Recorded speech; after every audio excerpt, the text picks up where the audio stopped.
Varnava Roerich. She was the founder of something called Agni Yoga.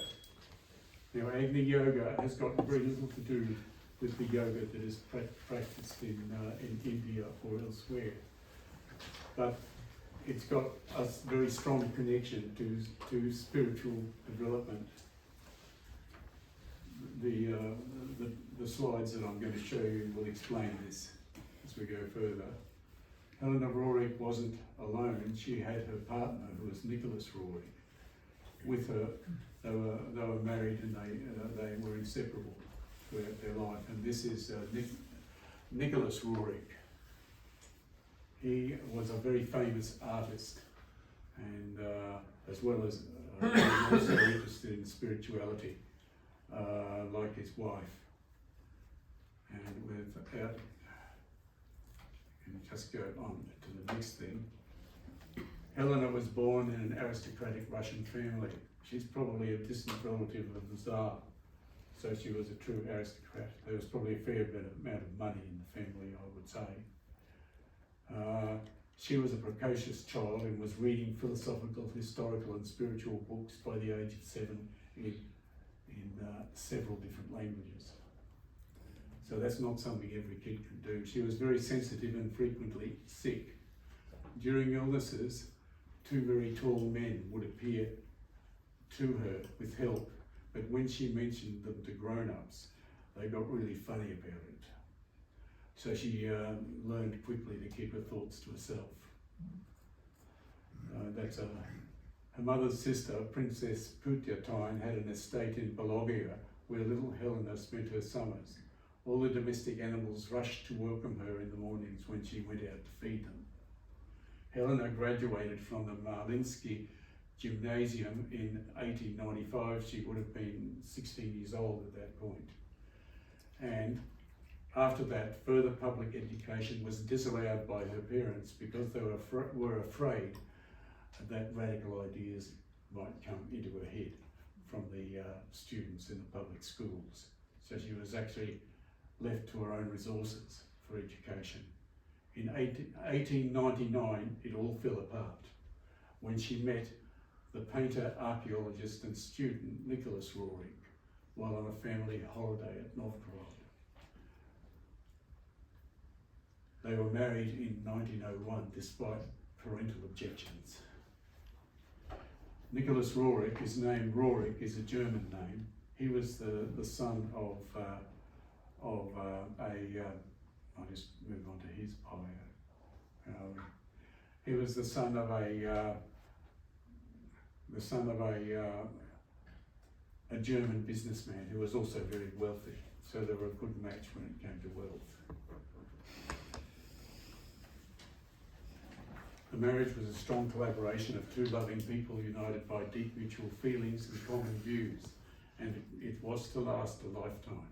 Their 2 sons, George and Svetoslav, were born in 1902 and 1904. In 1915, the family moved to Finland after Nicholas contracted a lung disease, and they resided on the shore of Lake Lagonda at Söderbo, which is on the Finnish border. After the Bolshevik Revolution, Finland declared its independence from Russia and closed the border. The Roerichs were cut off from their homeland, and in 1919 they moved to London. By this time, Helena was already channeling Master Moria, and the first Agni Yoga book, The Leaves of Moria's Garden, was already written. Later in 1920, Nicholas, who had already given a number of exhibitions travelling around the UK selling his artwork, was invited to tour the United States with an exhibition, and so they moved to the United States.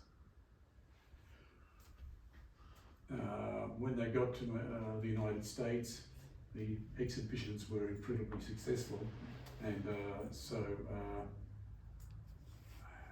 here's Nicholas's bio. I've got that here. Okay, that's our bit out of sequence. Nicholas was born in St. Petersburg as well. He had a German father and a Russian mother. He was enrolled simultaneously at St. Petersburg University and at the Imperial Academy of Arts. He graduated from both as a lawyer from one and as an artist from the other. and he was an eminent artist right from the beginning. He directed the Imperial Society for Encouragement of the Arts from 1906 till 1917, and he was president of Sergei Diaghilev's World of Arts Society from 1906 to 1916, so it's very active in community affairs. He was an active member of the Russian symbolism, intellectual and artistic movement, which supported a Russian orientation to philosophy instead of the prevailing admiration of French and European ideas. So he was pro-Russian. This means that he was with all manner of radicals, and he knew many people who were in the Bolsheviks, for instance, and this possibly explains why he knew it was time to get out and get a lung disease and go and live in Finland 2 years before the revolution. I don't have any proof for that, but I strongly suspect it. Hopefully they got some of their money out. I think they must have.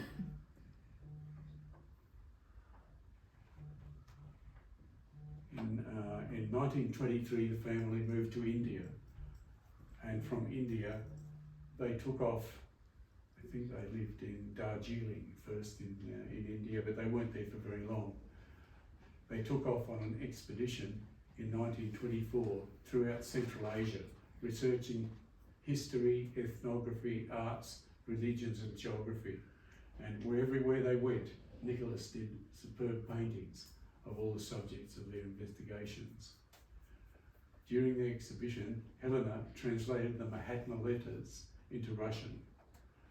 She also wrote numerous letters to disciples and aspirants all over the world. Some of the letters are published in Letters of Helena Roerich, volumes 1 and 2, which are part of the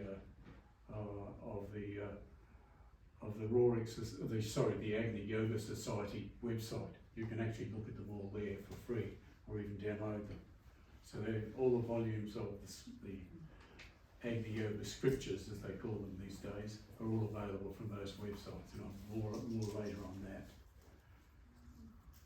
She also wrote a book on Eastern Crossroads and another one, The Foundations of Buddhism, using different pseudonyms for each one. These were published at Ulaanbaatar, which was then called Urga, in Mongolia in 1927. After the exhibition, the family settled in the Kulu, K-U-L-L-U Valley in Himachal Pradesh state in India. They were there up until 1947 or so. They lived there. In the 1930s, Helena translated Blavatsky's Secret Doctrine into Russian, and it was published in 2 volumes.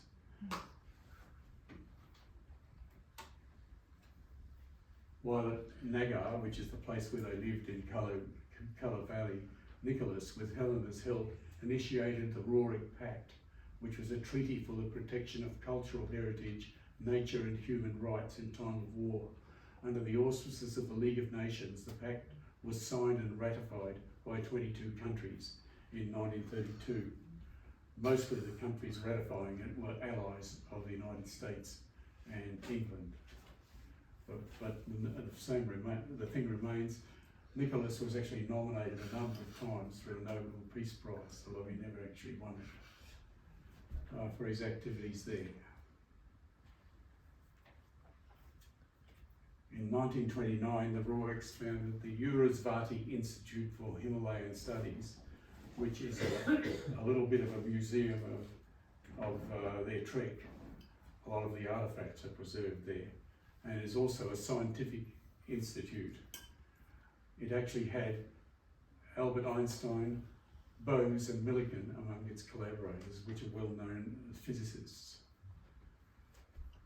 Nicholas died in 1947, and Helena moved to Kalimpong in Bombay, where she lived in a place called Krukoti House until her death in 1955. Helena had wanted to return to Russia, but the USSR refused her a visa, even though she had never repudiated her Russian citizenship, so she never got back to Russia. Moving along, we're now starting with Agni Yoga and what it's about at this point. Readers of the works of Dostoevsky, Tolstoy and Turgenev already know about the deep attraction felt by the Russian people for spiritual struggle. We can call it that, or we can call it dark places, and so whatever we like.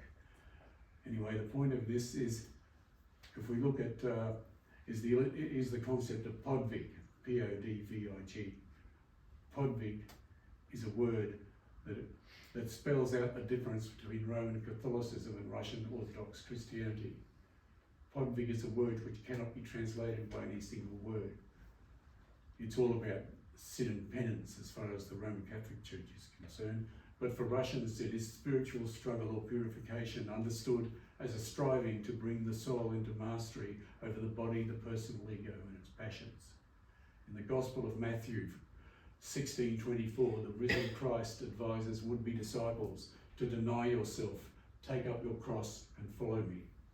This is understood in Russian Orthodoxy as the primary imperative for all Christians. St. Theophan the Recluse defines the entire Christian life as Podvig. Thus, anyone who is not in Podvig is in Prolest, which is apostasy. They're no longer Russian Orthodox if they do that. Yeah. So that's a different attitude.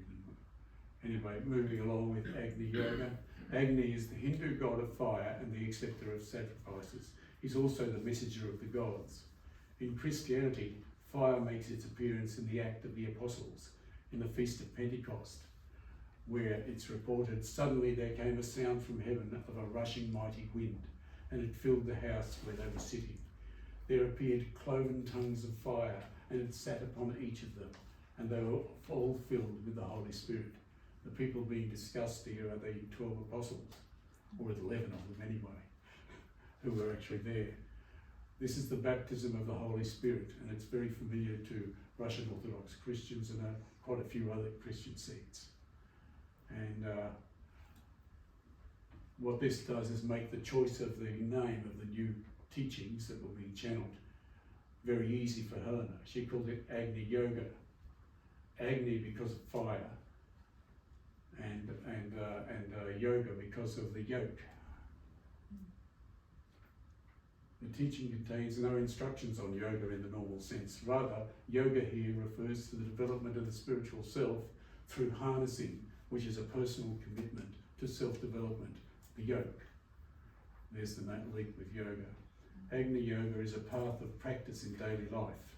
Fire refers to the presence of the indwelling Holy Spirit, which is called fiery energy.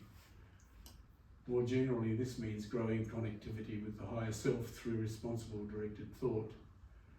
The teaching is influenced by the works of Vladimir Solovyov, whose concept of Sophia, or wisdom, means the Holy Spirit is seen as a loving feminine energy. This is reflected in the teaching of Agni Yoga as the mother of the world. This, by the way, wasn't looked on favourably by the Orthodox Church. They actually consider it to be a heresy. But nonetheless, another influence from Solovyov is Solonost, which expresses the need for cooperation between people at the expense of individualism. That thread is also there in the teachings, which is why I mentioned it. One more influence from Russian philosophy is Nikolai Fyodorov, whose cosmism has been taken on board Polus Molus. Cosmism combines elements of religion with ethics and also with a view of the origin of the cosmos. And that definitely is true of Agni Yoga. That's almost put in the same words. Ideas deriving from other theosophical sources include Shambhala, the White Brotherhood, and the Ascended Masters, Maitreya, Karma, the Seven Rays, among just about everything else in Eastern religion. Nicholas and Helena were both disciples of the Master Moria, who was also channeled by Helena Blavatsky. And the teaching leads students to Moria as their guru. The teaching also says that progress beyond a certain point is impossible without the grace of the guru, and that's pretty standard, really. The goal of the teaching is the raising of the planetary consciousness through individual striving, or Podvig. And the word Podvig appears a couple of hundred times. I stopped counting after that. Wow. I didn't get through the whole. The word Podvig is in there so many times that it really shows that it plays a major part. The Russian Orthodox understand the process of spiritual growth through monitoring yourself and trying to improve yourself. And with the Master Moria there on side, it can actually work, I believe. The emphasis is on the cosmic outcome as far as the teachings are concerned, not the individual outcome. The creation of Agni Yoga in the 1920s is an early instance of a New Age teaching or religion derived in part from theosophy. Many others soon followed. The scriptures, all the writings except the letters, the foundation of Buddhism and on Eastern Crossroads, according to Helena, were not authored by her, but were works channeled through her by the Master Moria. Helena and Nicholas were collaborators in each other's work. Nicholas said more than once that Helena's signature should also be on many of his paintings. He called her She Who Leads in the titles of some paintings. It is certain that Helena and Nicholas were proud of each other, so we should be proud of them for their achievements. Now we go on to more about their history. Starting in 1920 with the publication of Leaves of Moria's Garden, the Ruriks transmitted the basis of a neo-theosophical mystical school. The term Agni Yoga was introduced by Helena and means mergence with divine fire. Mergence with spirit, same thing really. Helena Rurik channeled the basis of Agni Yoga from the Master Moria, who is identified as the guru of the Ruriks. More than 20 books of channeled content have been published with a total of 5,000 pages. The Agni Yoga Society was founded in 1920 by Helena and Nicholas Rurik in the United States. The published writings were later declared to be holy scriptures by the society. Agni Yoga is now regarded by many of its adherents as a religion. The Urusvati Institute of Himalayan Studies was established in 1928 in the Kulu Valley of Himachal Pradesh in India. The name Urusvati is Sanskrit and means the light of the morning star. The channelings from Moria refer to Helena as Urusvati. Agni Yoga is called Rurikism in some parts of the world. The publication of The Secret Doctrine in Russia in the 1930s led to a great popularity of all of Helena's books inside the Soviet Union.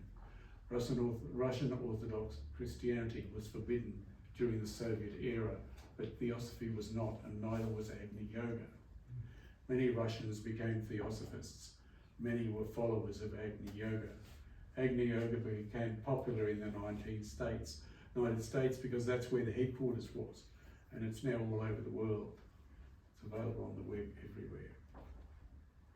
The next slide is the Great Journey. In 1924, the Ruriks, with their son George and 6 friends, began the Great Journey through Asia. They started in Sikkim, through Punjab, Kashmir, Ladakh, the Karakoram Mountains, Khotan, Kashgar, Kwarashar, Urumqi, Irtish, the Altai Mountains, the Oirat region of Mongolia, the central Gobi, Kanshu, Tsaidin, and Tibet, with a detour through Siberia to Moscow in 1926. I think that detour was taken in order to take some of the treasures they'd collected back to Moscow and deposit it in one of the museums, because the Russians, the Bolsheviks, actually helped them with diplomatic credentials and probably some money to finance the trip. I'm reading between the lines there, but I can't see any other reason for them to go to Moscow. Anyway, between summer of 1927 and June 28, the expedition was thought to be lost since communication had ceased. In fact, they had been attacked in Tibet. Nicholas wrote, "Only the superiority of our firearms prevented bloodshed." They had Tibetan visas, which the Russians had supplied them with, but they were forcibly stopped by the authorities. They were also forced to live in tents in sub-zero conditions for 5 months. 5 of their men died during this time. In March 1928, they were allowed to leave Tibet and then trekked south into India, where they settled in Himachal Pradesh. That's how they got there. So they were probably pretty glad to get there. Now, the Manchurian exhibition and Indira Gandhi visit. In 1934, the US Department of Agriculture sponsored the Roerichs to visit the Greater Khingan Mountains and the Bargan Plateau. In 1935, in the second part of the exhibition, they explored parts of Inner Mongolia, the Gobi Desert, Ordos Desert and the Helan Mountains. They collected herbs and conducted archaeological studies and found antique manuscripts of great scientific importance. In 1942, the Roerichs received Jawaharlal Nehru and his daughter Indira Gandhi. Indira later recalled several days spent with the Roerich family. That was a memorable visit to a surprising family where each member was a remarkable figure. Roerich himself was a man with a big heart, deeply influenced by all he observed. Now we're through some of the sayings of Helena Roerich. This is from Dreams, Visions and Letters, which I haven't found the source of yet, but Urusvati, and that means Helena herself, may calmly accept everything inasmuch as self-confidence in action is blessed, so is self-conceit ruinous. Self-conceit is hostile to simplicity. Even great minds are subject to this malady and must return an additional time to labour until they eradicate this husk. No member of the Brotherhood suffers from this. One of the impeding conditions is lack of simplicity. One can wear bast shoes and still not be simple. In simplicity, one can build the greatest temple. Simplicity, beauty and fearlessness. Christ and the Buddha spoke of nothing more, and it is the blessing of the Spirit that vibrates to these teachings. That gives you something of the flavour of a lot of the channelings. More sayings. Do not say, I do not remember. Say, I failed to observe. Do not condemn the memory, but glance back at impotent observation. People would sooner fall downstairs than watch the steps. Do not say, I do not know. Say, as yet I have failed to learn. Nor age, nor health, nor conditions of life vindicate the funereal I do not know. Audacity in life teems with eagerness to learn. Do not say, I have decided. Say, this seems fit for the goal. It is easy to increase the goal fitness, but to change one's own decision is unworthy. Chiefly, do not invoke unhappiness persistently as is usually done. This is another one, the leaves from the leaves of Moria's garden. The path of virtue is not a singing of psalms, but labour and service. If karma be diverted, it will react against thee. The travail of the spirit is the one ladder of the shortest way. The suffering of a decade is crowded into a day in the lives of the chosen ones. Better a cup full of misery than a life full of mild sadness.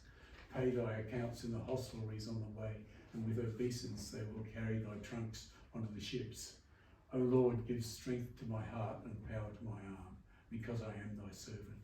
In thy ways I shall learn the eternal truth of being. In thy voice I shall listen to the harmony of the world. My heart I give to thee, O Lord. Sacrifice it for the sake of the world. They will ask thee how to traverse life. Answer, like crossing an abyss on a taut string, beautifully, carefully and fleetly. And another one, the reflection of rays yields sounds that enter into the symphony of the music of the spheres. One may picture their crystalline quality of subtleness coupled with the power of the whirlwind. There is a centre in the brain that is called the bell. Like a resonator, it gathers the symphony of the world, and it can transform the deepest silence into a thundering chord. It is said, he who hath ears, let him hear. Similarly, the spinal cord is called the spear, because if we wish to parry the blows, we must strain this channel. Similarly, the centres of the shoulders are called wings, because during a self-sacrificing podvig, their rays intensify. The legend concerning wings is highly symbolic. Likewise, it was a favourite custom of the ancients to wear a round metal plate on their breasts. The crown of the head is termed the well because the waves from outside influences penetrate by this way. Everywhere in antiquity we see the covering of the head connected with the symbol of the priest, whereas now this symbol is replaced by the name of a business firm. So men have become spiritually bald. And the final one, whoever loves flowers is on the heart's path. Whoever knows the striving to the summits is on the heart's path. Whoever thinks purely is on the heart's path. Whoever is ready for infinity is on the heart's path. Thus shall we summon all hearts to the realization of the source. It is correct to understand that the substance of the heart belongs to the subtle and also to the fiery world. One can perceive worlds within the heart, but not within the mind. Thus, wisdom is contrary to intellect, yet it is not forbidden to adorn the mind with wisdom. Wow. That is one I really resonate with, not so much the others, but anyway. Now, this is a list of the writings, and at the bottom is the URL where you can download them all from for free. So you can actually have a look for yourself what these things are, if you feel so inclined. It's very interesting, actually. Can't see the address. The address, oh, yes, I see what's wrong. I can see what's wrong, just a sec. I don't know why that's happening.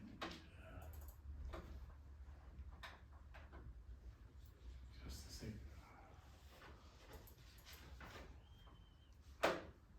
Now, I'll just have to take the, has that been there for a while, that thing, has it? No, it's only on this one that Yeah, no. you may want to put it up later on if you I can want get to. rid of it. I can get rid of it by hitting taskbar behind it.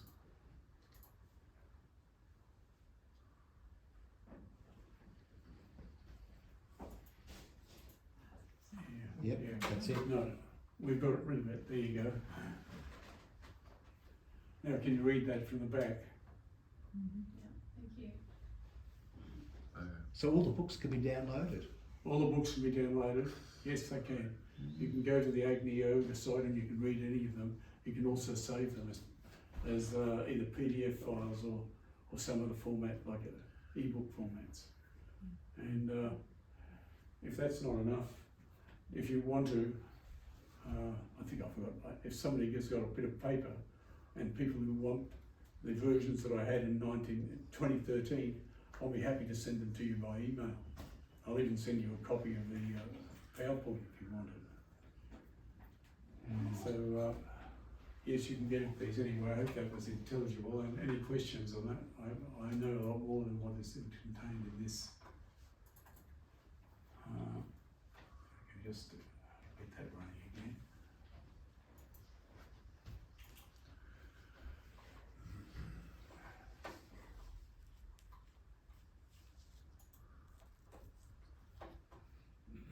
I've got 2 copies of it, silly boy. That's better. Now that's right back to the beginning.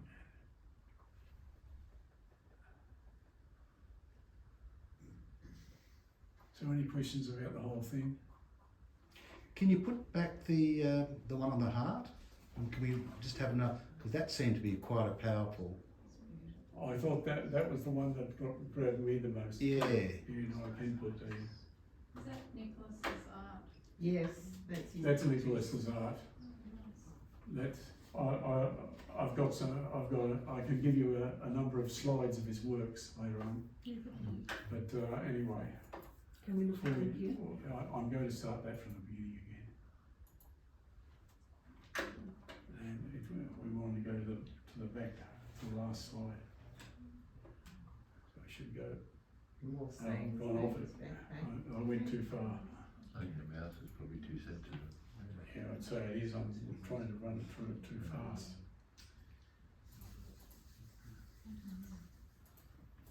Now, let's do it that way. We'll get to the end. Slow down, you're all that fast to do. And which one are we looking for? The last one, The heart. the last of the sayings.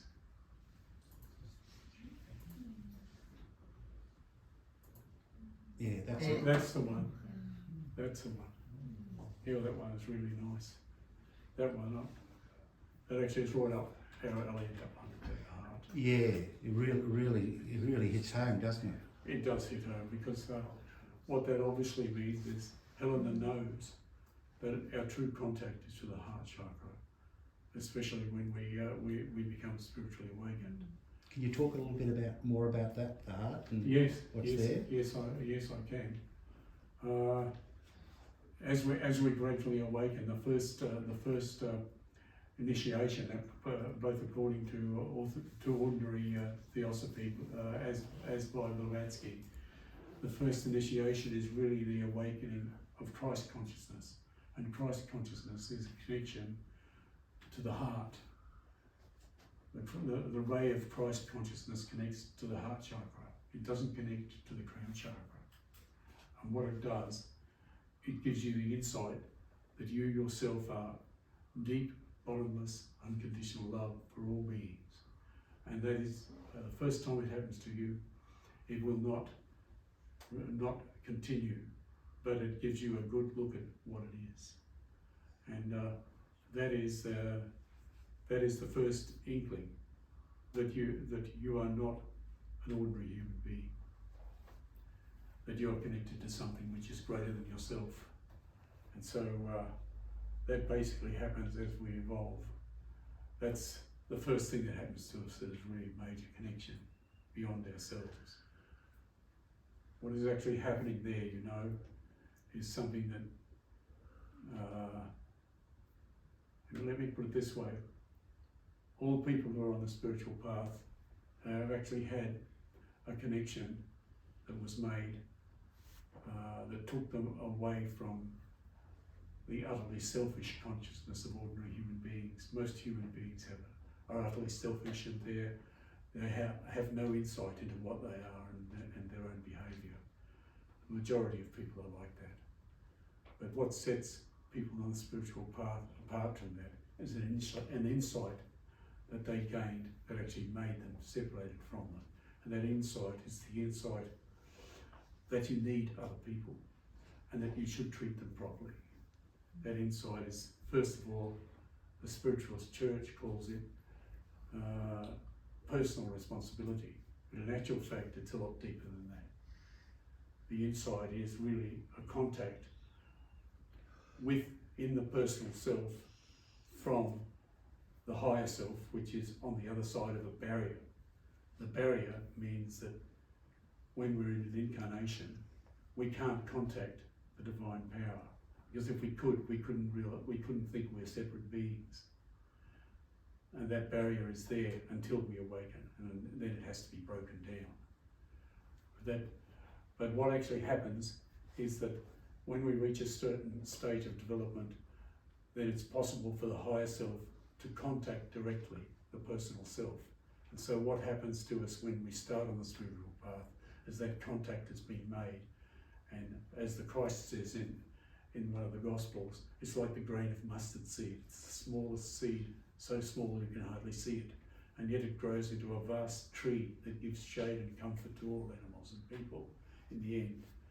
And he says the kingdom of heaven is like a grain of mustard seed. The grain of mustard seed is the insight that you are unconditional love. That's what it is. And that's what grows when you progress on the spiritual path, until you have the insight of Christ consciousness, which shows you that you actually are that. Christ consciousness is something that relates to the Christ. This is just our culture that has that concept. But the same concept is there in the Hindu religion as well. It really is the first awakening, but there are other awakenings that happen after it. Does it go deeper into the heart? The heart chakra is let's put it this way. According to some of the teachings, there are 7 rays. The 7 rays of of manifestation. The first three are the ray of will and power. The second one is the ray of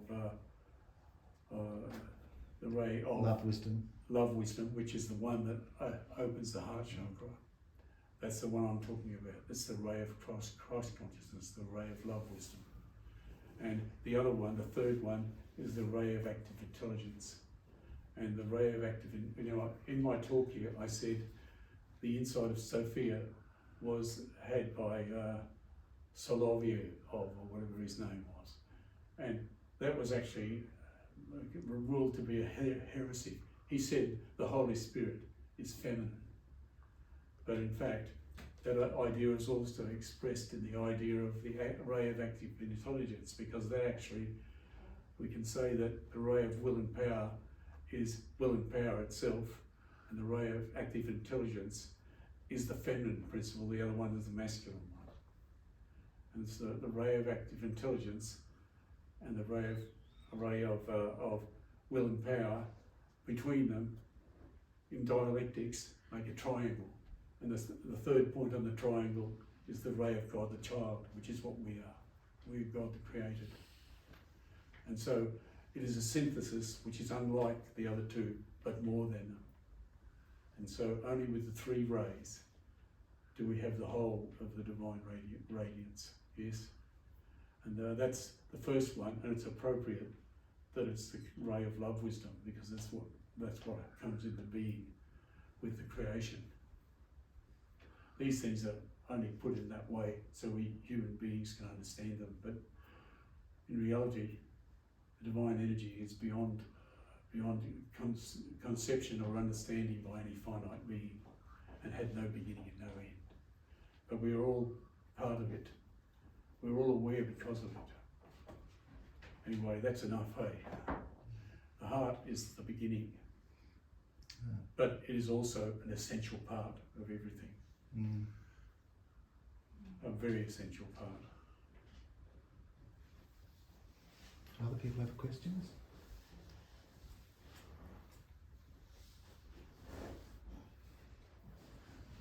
The first one, where love's flowers, is on the heart spot. Is it metaphorical, or is it the real botanical expressions? No, it is metaphorical. It is metaphorical. It says what we've just been talking about. Whoever loves flowers on the heart is on the heart's path. And love, you see, the experience of unconditional love means that you love the creation, everything in the creation. And loving flowers is part of that. Loving all of nature. Once you have given the insight of the Christ consciousness, you realise that everything you see, you're on the side of everything you see. You want to be helpful to it. What's really happening is that you see yourself within it. You see that it also contains the unconditional love that you contain, and so therefore you want its highest good, and that's the nature of unconditional love. So when we see ourselves in others, that's when we have actually awakened to what we are. We realise that we are really, part of it is that the universe contains one vibration which makes everything in it aware, a field of energy, if you like. Everything in the universe is aware. For instance, even the atoms and subatomic particles are aware. They behave as if they are aware. For instance, in many experiments in quantum mechanics, it can be shown that for instance, an electron, nobody knows where it is until someone looks. When someone looks, the wave function collapses and it has to be in a specific place. But before that, it was indeterminate. So I say that this is part of the same field of awareness that makes us aware, makes even atoms aware. And that even grains of sand, wood, all living things are aware due to the field of awareness that fills the universe and makes things aware. If I had to give it a name, I would call it the unmanifested one life. Unmanifested because it can't be seen. And everything that is manifest, that is the whole universe and everything in it, is not it, it's beyond that. Yeah. So we're talking here about things that are beyond human understanding, really, and that is where we have to go to become more than human. Our path on the spiritual path is to transcend our humanity, and that's where we have to go.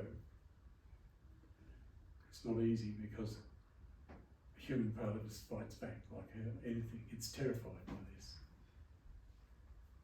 I think even Buddha refers flowers as a pathway to awareness. Sorry?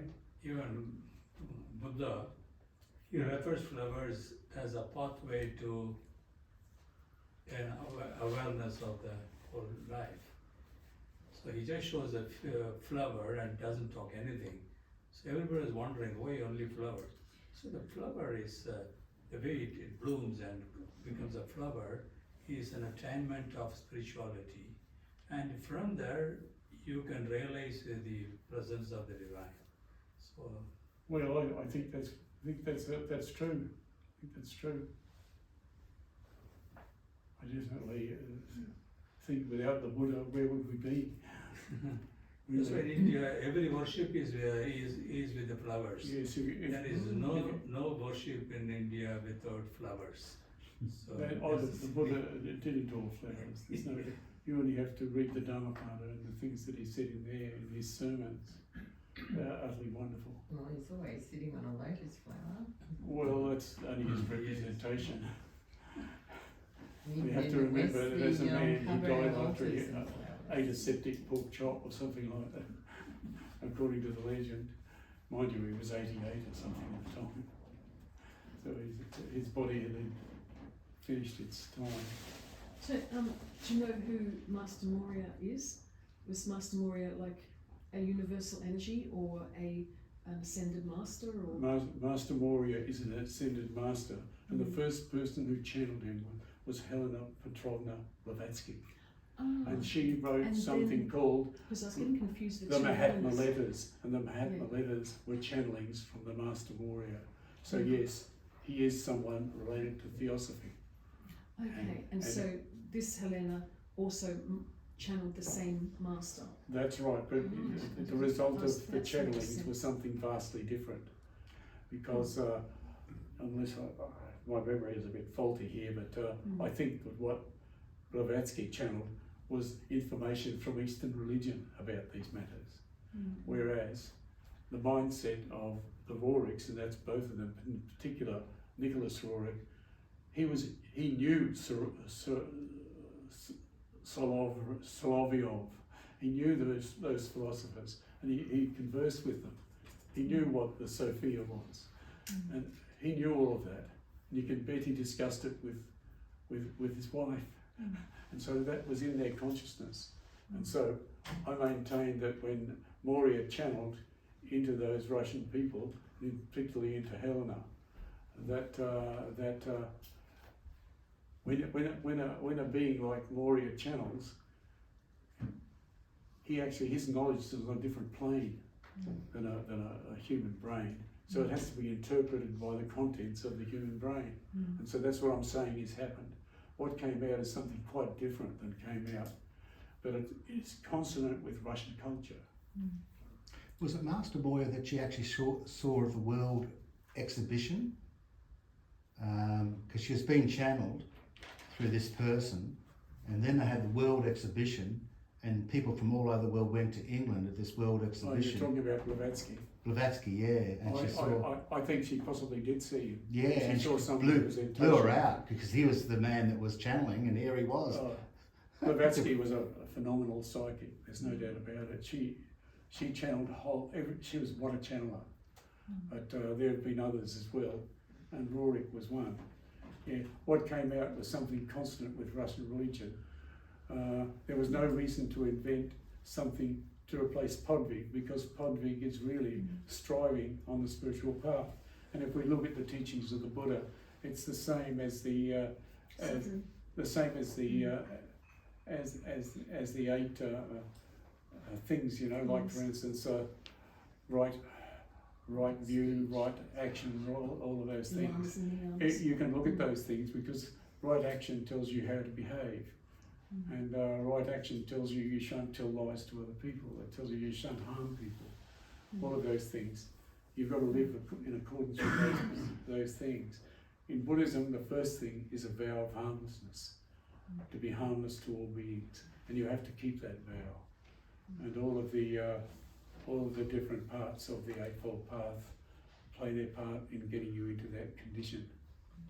And so there's a striving, a podvig, in doing that. And the Russian way is to do it without all the conceptual aids that the Buddha gave. But you're still on the path, and you still know when you're off it. One of the things that happens to us when we have that grain of mustard seed put into us, which is the insight of the existence of unconditional love in us and in others, which actually makes us more and more caring for the others around us, until finally we have a realization. When I had this realization, it was being hit by a lightning bolt of light that came down into me. You got hit by And lightning. magnet, I was hit by a blast. Wow. Is that like the crown? Is that like the tower in the? It didn't come through the crown chakra, No. but it certainly felt like it came through the heart chakra. Ah, And that's where it comes from, because it ends up with a conviction that you yourself are the Christ. You're one with unconditional love. And when you experience that, then actually it gets you in a state of bliss that is indescribable. And after it goes away, you will never forget what happened, and you'll keep trying on the spiritual path until you can recapture it. And With long you before that personally, sorry. happened- long With you before- personally, sorry. With you personally, you said you were hit by this blast. So Yes, that's right. And what were you doing at that time? Was it a singular event, or was it just a gradualisation? I was doing something that I usually do, and suddenly I stopped thinking about it, and I was just sat there. I've had a number of experiences like that in my life, but that's not the point here. I'm trying to describe what this thing is, and yes, I've been hit by that. I've been hit by other things in my life. I had an insight. I had a vision one day of the. I was actually once upon a time, when I was very, very young, I was in my early 20s, I would have been about 25 probably. I was actually part of a conduit that was taking people who had been unfortunately selected for military service in Australia, in Vietnam. I was part of a conduit of like-minded people who smuggled them away from where they lived and got them where no one could ever find them. And I was the last link in it. I was actually... you were a smuggler, were you? I was smuggling people. Wow. In the dead of night, I would hitchhike up to the Atherton Tablelands, where I'd secrete these people into an ashram that was hidden amongst the jungle. And so I was doing this for quite a while, and it was all working well. And one day I was on Saturday. I dumped in there, and I went and had a sleep in the floor of the ashram, and then just before dawn, I crawled up off my blanket and started staggering back down to Millamilla, which is the nearest town, and started hitchhiking back to Townsville, which is where I live. And just as the sun came up, it came up over the mountains to the east of that place, and I saw the sun rise, and it was like the opening of a vast eye. And as the arch followed the sun up before the sun even became visible, I saw the opening of an enormous blue eye. And then suddenly a ray leapt out of the sun and hit me. And as I looked at the ray, I saw the faces of myriads of people flicking through, and I knew they were lives that I'd had. And they kept on going. I was in a trance, I don't know for how long, but eventually I came back to myself. And I realised I'd been through a profound experience. So that's one of the things that kicked me along on the spiritual path. When I encountered that was probably sometime after I had the insight of unconditional love. And after I had that, I did necessarily become unconditionally loving. I was trying to be, but I had imperfections, like everybody. But anyway, that's a lifetime away now. But that's another spiritual experience I've had. I later realised that was an initiation. That was an initiation, a solar initiation. Anyway, that's another matter. But anyway, The Helena, their sojourn into the Himalayas, do you think they met masters there or high-grade teachers who gave them information? I'll tell you one thing that did happen in the Himalayas. I think they did. Some of the paintings if you look at the paintings on that site, and you can look at them for nothing, you'll find one called Shambhala. And there's a number of paintings of Shambhala. And I can tell you, in my researches, I found that when the Roriks went to Mongolia, they met a man called the Panchen Lama. Did I say that right, people? The Panchen Lama. Yeah. The Panchen Lama is a deputy he's a Lama subordinate to the Dalai Lama, and there had been a dispute over taxation between the Panchen Lama and the Dalai Lama of the time. It was the 13th Dalai Lama, and or something like that. Now the current one's the 14th, I think. But anyway, the result was war, and the Panchen Lama had to go and live in Mongolia so he could stay alive. Anyway, they met the Panchen Lama there, and the Panchen Lama looked at Rorik, and then he identified him from a mole on his cheek as the reincarnation of the 12th Dalai Lama. How interesting. Wow. So that's one thing that allegedly happened. So yeah, there were connections of all kinds. Whether that's true or not, I don't know. But there was all kinds of things happened to them on their. There's a lot of it. I guess we could read the letters. There's probably a fair amount in all those letters. They're probably worth reading. There is Letters Volume 1 and Letters Volume 2. People have told me before that they couldn't get hold of Letters Number 2. Well, they're there to be had on the site. And if you can't get them, write down for me your email address and I'll mail it to you. There'll be the copies that were available in 2013 though. Nonetheless, they're just PDF files. You can read them on the computer. So they're there. They Thank may be you. hard to get hold of, but the ones that are published on the site, I think they're the same. I can't really about. They have been combing through them and bringing them up to date. They may have actually changed the translations or something, for all I know. Maybe they're better, I don't know. I haven't had a look. Does anybody else have any other questions they'd like to ask? I have one. Yes? Could you also put in there whoever loves animals is on the heart's path? I would love to put that in, but this is actually a representation of someone else's work that I'm trying to talk about. Yeah, I'm I'm just sure saying that's theoretically.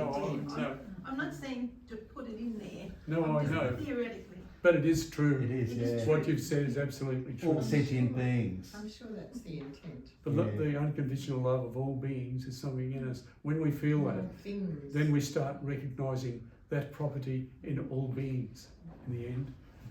We stop being fooled by the surfaces of bodies and things like that, and we see what's inside. And I'm talking about the abstract part of inside. I don't mean X-ray vision or anything. I mean, you know what you see the best in every person, and you can see their potential, and you love them, just as you love everything. And you feel you want to be helpful, kind, helpful, and loving.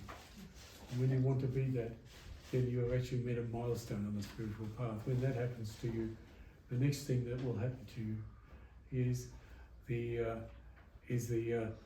superseding of the personal ego, and the surrender of the ego is the next part, and that one is very hard. And has you been have a called the question? crucifixion. The crucifixion of what? The crucifixion of the ego. So it no longer, it isn't actually crucified, but it's disempowered from controlling your actions. Yeah. And it just remains there as meaningless thoughts in your head. Annie has a question. I was just wondering, what is there an associated physical messages about our bodies as well in this yoga? There's information about them in there. Yeah. You'd have to read the scriptures, but there is stuff like that in there. Yeah. There's Like recommendations, but in health. general, Yeah. it really relates to the enabling of the soul to be in charge of the body and its mind, and to overcome the illusions that keep us bound in this plane. That's what it's really all about. So it really doesn't contain much medical information. Okay. It's focused on spiritual advancement, really, Yeah, okay. and it's very much like, well, it doesn't mean there aren't things in there. It's worth having a look at it for the sake of what might be in there. I just wonder if there's any physical ritual type of. Unfortunately, there's one thing about Agni Yoga, it's almost completely unstructured, which means there's not a section on this or that. There's just stuff that came out when it came out, and it's all in a bit of a higgledy-piggledy order. So, and I don't see anything wrong in that myself, because it discourages the use of the mind to make sense of things. And that's something that we actually have to overcome if we're going to spiritually advance. Thank you very, very much for sharing all these great stories and especially of these. To me, I think the Roriks were probably the very first religion inspired by the Theosophical Society. I may be wrong. That's what I think, because I once gave a talk on the dozens of offshoots of the various outpourings of theosophy. For instance, we have the Theosophical Society, we have the Lucis Trust, we have a number of other things like this, They like the seeded them Roriks. all. They've all gone in different directions, but all of them have seeded New Age religions. And there's a huge number of them out there on the internet. Some with lots of positives, and some with not many at all. The whole spectrum is represented. And so I think that if it wasn't for Blavatsky, none of this would have happened. Because she was the source of she it. She brought Eastern religion into the Western mind, and certainly did that. There's no doubt about it. I wouldn't be what I am if I hadn't got to know Ramana Maharshi and Nisargadatta Maharaj, who were really gurus to me. And All right. Well, I sit at their feet. Hey. Thank you very, very much for that. It's really good. We really enjoyed it. Would you like to put your hands together and show us appreciation? And don't forget our best on Sundays from Nicholas Rorik. Yes.